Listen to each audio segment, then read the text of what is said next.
Boa tarde, Oséias, querido. As suas meninas interromperem aqui Não sei se o... Pronto. Ok, querido, vamos lá. Bem-vindo. Não estou te ouvindo. Liga teu microfone. Agora sim. Está ouvindo? Mas tá é bonito, viu? Todo respeito. Poxa, obrigado. Todo respeito. Obrigado, Ana. Podemos começar? Obrigado. Boa tarde, pessoal. Meu nome é Oséias. Primeiramente, eu quero agradecer por esta oportunidade cedida pela TIMS e com o apoio da nossa professora Ana Cláudia, que na minha vida se tornou algo bem especial. Depois que eu conheci a professora Ana Cláudia, assim, foi algo fantástico na minha vida. Eu nunca pensei que fosse encontrar alguém como ela. Então, para mim foi muito importante. E eu vou falar um pouquinho sobre a minha formação, tá? Eu tenho como formação acadêmica, eu sou bacharelado em administração e tenho MBA em gestão de projeto. E como formação terapêutica, eu tenho a constelação familiar, que foi feita pela TIMS com a professora Cláudia, e também sou mestre de Reiki. Mas antes de começar a palestra, eu gostaria de contar para vocês como eu cheguei à constelação familiar, né? Como que um metalúrgico, né, que fica preso numa empresa o dia inteiro, chega a uma constelação familiar. Durante todo o tempo de vida que eu tenho, eu convivi com uma doença chamada asma, que muita gente conhece essa doença. E vocês podem acreditar que eu sofri muito com essa asma. Desde criança, eu via meus irmãos brincando, correndo, e eu não podia participar das brincadeiras, porque se eu começasse a correr, eu entrava em crise. Então, eu tinha que ficar no meu lugar, né? Aí, numa dessa, a minha mãe, ela me obrigava a fazer o quê? Eu era o cuidador dos meus irmãos. Eu cuidava da casa, cuidava dos meus irmãos, enquanto meus pais trabalhavam, né? Tanto minha mãe quanto meu pai. E o tempo foi passando e eu fui passando com aquela asma. Na época da minha mãe e do meu pai, o tratamento era muito difícil. Então, eu sofria muito. Eu lembro que eu ficava deitado assim na cama, sem poder respirar. Aquilo era angustiante, porque você não consegue entender como todo mundo brinca e você sem poder respirar. É algo terrível. Já na fase adulta, dos meus 14 anos, eu comecei a estudar no Senai, aí comecei a trabalhar numa empresa metalúrgica, e tendo uma assistência médica melhor, eu comecei a fazer um tratamento médico mais sério em relação à asma. Mas nada do que eu fazia, eu conseguia parar de tomar os danadinhos dos remédios. E o médico começou a fazer o tratamento e ele sempre me dizia, para poder ajudar, a sua asma é muito forte. Se você tiver uma crise, você tem que tomar muito cuidado.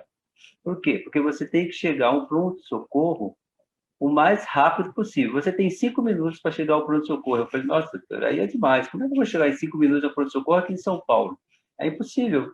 Nesse caso, eu vou morrer. Ele falou, mas eu estou falando assim para você não chegar a uma crise. Você toma os seus remédios, não chegue a essa crise. E beleza, né? Eu falei, bom, tá bom então. E eu falei assim, o que pode acontecer se caso eu chegar a essa crise? Ele falou, simplesmente vai faltar oxigênio no seu cérebro e você pode ficar debilóide ou falar um alô para Deus. Eu falei, nossa, que bacana, muito bom. Falei, muito bom. Então vocês podem ver que não foi fácil conviver com essa doença, a ponto de eu chegar a ficar com síndrome de pânico. Eu tive síndrome de pânico terrível, eu não podia ficar sozinho, eu não podia passar por um túnel que a impressão que eu tinha é que a asma já ia vir, e eu com aquele medo de não poder ser atacado da asma, né? Então, terrível. Até que um dia, né, caminhando pela internet, eu e a minha esposa, a gente sempre quis fazer o curso o curso de constelação, né? E nós conhecemos a professora Ana Cláudia. Ela realizava um trabalho voluntário em todas as terças-feiras, às 19 horas. E eu entrei para poder participar. E falei com a minha esposa, olha, eu acho que eu vou ser sorteado. Ela falou, não é possível, eu já estou já umas 3 semanas e não fui sorteado. Eu falei, mas quem sabe eu vou ser sorteado. Peguei, entrei, eu me inscrevi para o sorteio. E, por sorte minha, né, eu fiquei observando todo aquele trabalho que ela fazia, todas aquelas manipulações dos bonecos, e falei, nossa, está sendo bem interessante. De repente, né? E quando ela disse, vou sortear a última pessoa, e eu acabei sendo o último sorteado. Era terça-feira, dia 21 de julho, eu nunca vou esquecer essa data, às 21h30. Quando ela me perguntou qual era a minha questão para ser constelado, eu não tive dúvida. Eu disse, eu quero constelar minha asma. E ela me disse, então vamos lá. Ela chegou e falou assim, eu vou fazer uma constelação aberta. Na época, eu não entendi o que era uma constelação aberta. Né? Ela pegou todos os bonecos e manuseou na minha frente e pediu para que eu movimentasse aquele boneco da forma que eu me sentia bem. E assim foi, posicionei os bonecos. A constelação, ela teve uma duração mais ou menos de meia hora. Eu me senti muito bem naquela constelação. Eu aceitei aquela constelação. E perfeito, eu falei assim, bom, perfeito, vamos dar tudo certo. Eu já tinha tomado remédio naquela noite, eu peguei, fui dormir, no outro dia, eu dormi tão bem que no outro dia eu acordei atrasado. Eu levantei correndo, saí correndo e fui para o trabalho. Quando cheguei lá, eu fiquei intertido. Quando chegou a noite, eu cheguei em casa, que eu fui tomar o remédio, eu falei, nossa, mas eu não tomei o remédio hoje de manhã. Realmente a constelação está funcionando. Então, já que a constelação está realmente funcionando, por que não? Eu vou deitar, vou colocar o remedinho aqui do lado, aqui do meu travesseiro, e vou dormir de boa. Estou feito, estou curado, estou de boa. Confiei, acreditei, e eu vou dizer para vocês, realmente funcionou. Desde o dia 21 de julho, às 9 horas da tarde, às 9 horas da noite, eu fui constelado e realmente eu fiquei curado daquela doença. Nunca mais eu tomei remédio. Eu andava com uma malinha cheia de remédio. Eu andava com todos os tipos de remédio, porque eu tinha medo de parar no pronto-socorro. E graças a Deus, primeiramente, e a constelação, a Ana Cláudia, que fez aquela constelação com tanto amor, e eu acolhi todo aquele ensinamento que ela me passou, que eu nunca tinha prestado atenção na minha vida, e graças a Deus, até hoje, já fazem aproximadamente 6 meses, né? Nós estamos indo já para o 7º mês. Eu nunca mais depois daquele dia eu coloquei remédio de asma em meu corpo. Hoje eu treino, faço caminhada, vou para todos os lugares e de boa, graças a Deus. Então nada mais justo do que eu falar sobre sintomas e dores na visão sistêmica. Eu vou falar para vocês um pouquinho sobre os sintomas, o que eu tenho de conhecimento sobre sintomas. Os sintomas, assim como qualquer alteração na saúde, ele pode ter um fundo sistêmico. No meu caso, ele tinha um fundo sistêmico. Vamos começar a analisar esse sintoma através do olhar sistêmico.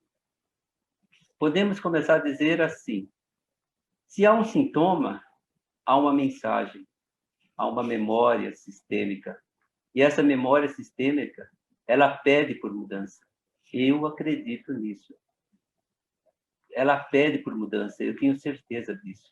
O olhar sistêmico é como se você estivesse enxergando lá dentro de um campo familiar. É como se você voltasse tudo para trás e você compreendesse o seu e, ao mesmo tempo, os outros papéis dentro de todo aquele sistema familiar. porque isso aconteceu comigo. Eu voltei para trás e entendi tudo que estava acontecendo comigo para trás. Então, podemos considerar que um sintoma físico ou emocional está gerado dentro de um sistema familiar. Eu acredito. Ele está gerado dentro de um sistema familiar. Uma pessoa que carrega um sintoma, como eu carregava a asma, está representando dentro daquele sistema um emaranhamento, como vocês já ouviram em outras palestras. Ou seja, algo que não foi resolvido no passado desse grupo familiar. Então, eu posso dizer para vocês que um sintoma, assim como uma alteração na saúde, muitas vezes tem um fundo sistêmico. Basta você questionar-se, procurar.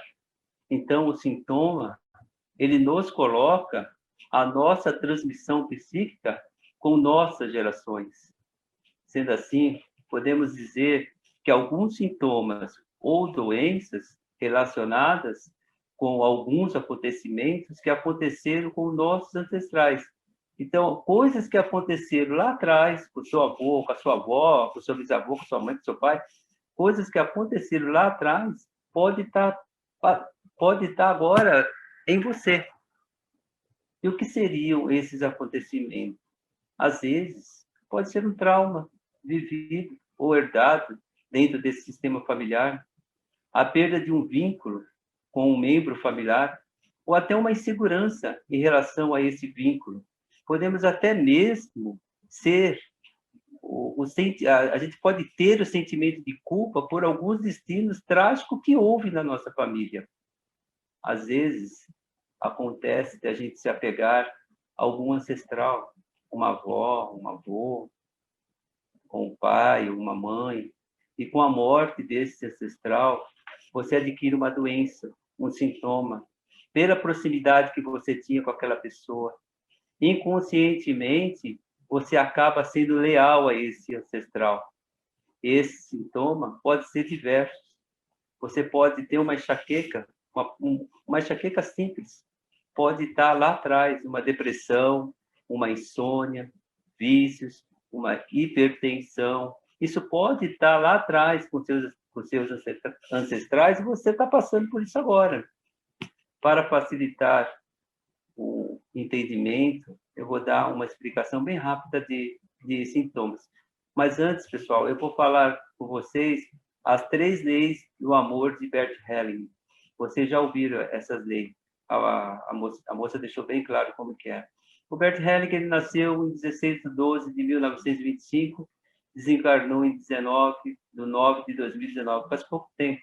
Psicoterapeuta, alemão e inventor da constelação familiar, graças a Deus que ele inventou a constelação familiar e teve pessoas que foram atrás, como a Ana Cláudia, por exemplo, que estudou e está passando para nós todo esse conhecimento. Bert Helling, em um dos seus estudos, ele descobriu as 3 leis do amor que regem o relacionamento humano, que são elas: a lei do vínculo, que é o pertencimento, o que nos une; a lei do equilíbrio, que é o de dar e receber; a lei da ordem, que é hierarquia. O vínculo, o pertencimento, como primeira lei, tem como a necessidade de pertencer ao nosso familiar, é o pertencimento ao nosso familiar. Todos que fazem parte da família têm o direito de pertencer. Isso inclui até os que morreram precocemente, os deficientes, as pessoas que são más, os filhos abortados e outras pessoas que a família não quer nem olhar, e também as que são esquecidas. Porque quando você lembra dessas pessoas, com certeza traz sofrimento. Enquanto elas não forem lembradas e reconhecidas, não pode ter paz. Então é muito importante essa parte, pessoal. A segunda lei, ela traz a necessidade de você manter o equilíbrio entre dar e receber nas relações, que funciona assim: um dá, o outro recebe. fica grato e, de certa forma, em dívida. Sente a necessidade de dar de volta. Provavelmente, ele vai dar um pouco a mais. É como se você ganhasse um bolo, aí você se sentiu bem em ganhar aquele bolo, e você pede para sua esposa, você pede para alguém, ou você compra um bolo bem melhor ainda, e você dá de volta para aquela pessoa. É mais ou menos por aí. A terceira lei da ordem, a hierarquia, é a da ordem de chegada ao sistema, que seria a da ordem da hierarquia cronológica, na qual veio antes, precisa ser reconhecido. Aquele que veio antes sempre tem que ser reconhecido. Esse reconhecimento é respeito. Se não tiver esse reconhecimento, esse respeito, com certeza vai ter um desequilíbrio no sistema. Por quê? Os nossos pais vêm antes dos filhos. Assim como o amor entre os pais vem antes da relação com os filhos. O primeiro filho vem antes do segundo, e assim por diante. Devemos lembrar que se trata, naturalmente, das leis naturais. São universais e permeiam toda e qualquer relação humana, seja familiar, seja amorosa ou profissional. Após essa explicação das das 3 leis do amor, eu vou pedir para que a gente vamos imaginar algo lá atrás, em algum momento, com os seus ancestrais, algo não resolvido ao longo das gerações, algo que chegou até em mim e está em desordem, que aconteceu lá atrás, quando chega em mim, vai gerar um determinado sintoma ou uma dor. Quando é específico da saúde, do nosso sistema fisiológico, então precisamos olhar, pelo menos, para 2 vertentes. Quais das 3 leis da ordem do amor que são dos meus ancestrais, que estão em desordem? Quais dessas 3? Será que é uma? Será que são 2 leis que estão em desordem? Vamos dar uma olhada, vamos procurar saber o que é. E essa ordem foi passada, com certeza, de geração em geração até chegar à minha pessoa. Pode ser que seja a lei do pertencimento, ou seja, que alguém lá atrás foi excluído e como uma descendente pode estar ligado a esse excluído. Então eu vou repetir. Aquilo que é dessa pessoa excluída, se foi uma pessoa que tinha determinada doença, eu posso repetir essa doença. Então, aquela pessoa que foi excluída, ela tinha uma doença, ela foi esquecida. Automaticamente, eu adquiri aquela doença. Eu vou repetir a situação dela. Por quê? Porque eu estou sendo leal a essa pessoa do sistema que foi excluída. Uma vez que eu fui leal, eu acabei trazendo aquela doença para mim, aquele sintoma. Então, por aí vocês verem, é algo que eu nunca tinha imaginado na minha vida, que os meus ancestrais poderiam me trazer alguma coisa, assim como aconteceu comigo. Então, essa é uma possibilidade de eu ter os sintomas ou dores em meu corpo, em respeito a alguém que está excluída pelo meu sistema familiar. Assim, parece que você falando é muito prático depois que você conhece, depois que você fala. Você vai atrás, você busca, né? Mas você precisa acolher isso. Se você não conseguir acolher, se você não conseguir entender, se você não conseguir aceitar isso, isso não vai funcionar.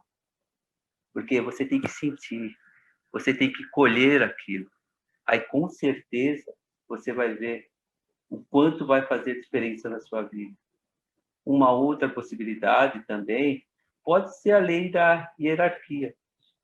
Se algum ancestral meu está em desordem com a lei da hierarquia e eu estou leal a esse ancestral, pode ser também que só eu estou em desordem. né? Se eu estou em meu lugar de menor e eu venho para o meu lugar de maior, tipo assim, eu estou aqui no meu lugar e de repente eu passo para um lugar do outro. Automaticamente, o sistema não entende. Isso vai criar uma desordem, porque eu saí do meu lugar de filho e comecei a ocupar o lugar do meu pai ou da minha mãe. O sistema não aceita isso, ele não entende isso. Isso cria uma desordem.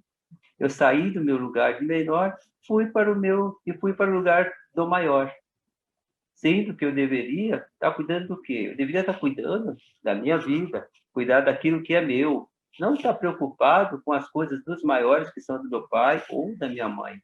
Eu acabo me intrometendo da vida dos maiores, achando que eu sou maior, e tudo isso vai trazer consequências. Quando eu passo a cuidar da vida dos meus pais, dos meus irmãos ou de outras pessoas, eu faço uma desordem na lei da hierarquia. Eu acabo complicando tudo a lei. Eu trago para a minha vida, o que eu posso trazer para a minha vida? Eu trago fracasso, eu trago desordem, eu trago doenças e destinos difíceis da gente absorver. E você fica sem entender. Você vai no médico, você procura um terapeuta, você procura alguma outra coisa, e você não entende, até que alguém chegue para você e mostre, e fale, olha, é isso, isso, isso. E nós vamos voltar um pouquinho atrás, vamos ver o que aconteceu lá atrás para que você está tendo isso. E você, com certeza, você vai resolver isso. Às vezes, uma pessoa sente o sintoma e não reconhece como sendo só seu. Às vezes, você já fez terapias convencionais e não conseguiu resultados. Só que esses sintomas podem estar vindo de sentimentos e pensamentos negativos, medo, culpa, vontade de morrer, depressão, pânico, raiva sem motivo. E às vezes você até se isola. Eu tive síndrome de pânico devido à asma. Eu não entendi o porquê que eu tinha aquilo. Eu não conseguia entender por que eu sentia aquilo. De repente, eu começava a me sentir mal, meu coração disparava, eu começava a suar, eu perdia a respiração, parecia que eu ia morrer. E tudo isso passou. Eu diria que nós podemos libertar esses padrões. Nós temos como se libertar desses padrões através de nosso próprio recurso de autocura e tentar tirar o maior proveito das terapias. A constelação é uma delas, tem outras. Eu conheço a constelação. Eu fui curado pela constelação. Então, nós temos que aproveitar. Elas estão aí. Eu fui no médico anos. Eu tomei muito remédio. Eu tomei muita injeção. E em meia hora de terapia, da constelação familiar, eu estou aqui, eu estou super bem. Então, às vezes nós temos dificuldade de perceber uma relação entre a doença, que nem no meu caso, e a nossa família como um todo. Eu não conseguia enxergar que aquela doença, que aquela asma que eu tinha, eu estava querendo chegar para o meu pai, para a minha mãe, que eu ficava só cuidando da casa dos meus irmãos, eu queria mostrar para eles que eu estava ali, eu estou vivo, eu quero de vocês o amor, eu quero que vocês me enxerguem, eu quero que vocês me vejam. Eu não consegui enxergar isso, mas a partir do momento que eu acolhi, que eu cheguei para eles e falei, pai, eu já fiz a minha parte, mãe, eu já fiz a minha parte, então eu preciso me libertar disso. E eu me libertei. É por isso que eu digo que através de uma constelação familiar, nós conseguimos compreender toda essa dinâmica que está por trás desses sintomas. Porque foi assim que eu descobri a minha. Agora, parem e comecem a refletir. Como você está em relação à lei da hierarquia? Você não está ocupando o lugar de alguém? Será? Tem como a gente saber. Como você está em relação à lei do pertencimento? Você se sente pertencente a essa família? Será que você exclui alguém? Será que você está sendo leal a alguém do seu sistema que foi excluído? Olha para dentro de você. Olhe para a sua vida. Como você está? Fica como reflexão, pessoal, nesse momento. Bom, pessoal, espero que vocês tenham entendido um pouquinho do que é sintomas. Eu falei para vocês os sintomas que eu tive e o que eu aprendi com tudo isso. E o que eu consegui aprender com a constelação familiar. Para mim, foi uma luz. Foi uma luz que clareou tudo que eu não conseguia enxergar.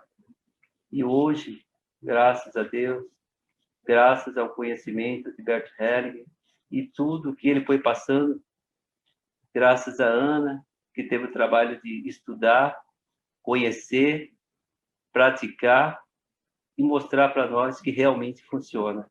Eu sou muito grato por isso. Sou muito grata pela Ana. Pessoal, de coração, eu desejo que a luz de Deus esteja na vida de todos vocês e espero encontrá-los de uma outra vez. Gratidão por tudo e obrigado por vocês me ouvirem. Coisa linda, Oséias, sempre me surpreendendo. Meu Deus do céu, gente, a constelação do Oséias é linda porque foi trabalhado a criança interna dele, né? Desde pequenininho ele cuidava de todos os irmãos da casa e tudo mais. E isso foi visto na constelação. E só deixando claro que o terapeuta em constelação familiar, os alunos que fizeram formação comigo, eles sabem disso. Esse é um mérito e um trabalho do Constelando, tá, gente? O Constelando permite sentir tudo isso, permite reorganizar internamente. Nós só somos uma... Como é que eu falo? Sempre digo, né, nós somos o último do último no nível de importância em constelação. O que é mais importante é o cliente, a sua história, sem julgamento, é a sua crença, o que a pessoa sente, tudo isso tem que ser respeitado. E a transformação é sempre pessoal e intransferível. Então, o constelador, ele apenas utiliza o instrumento. Cada um vai ter o seu jeitinho de constelar, todos estão a serviço, todos os consteladores que existem no mundo. E para mim foi uma grande honra, assim, no outro dia já ter o feedback e com o tempo ele foi tão beneficiado, se apaixonou tanto, que é formado já pela Timo, daqui um dia já está fazendo, aliás, já está, né? Aí, intencionado a realizar as constelações, vai colocar aquela metalúrgica toda ali para ser constelada. Com certeza, Ana. Obrigado por tudo. Valeu, obrigado, pessoal. Muito obrigada, viu? Tchau, tchau. Até, obrigada mesmo.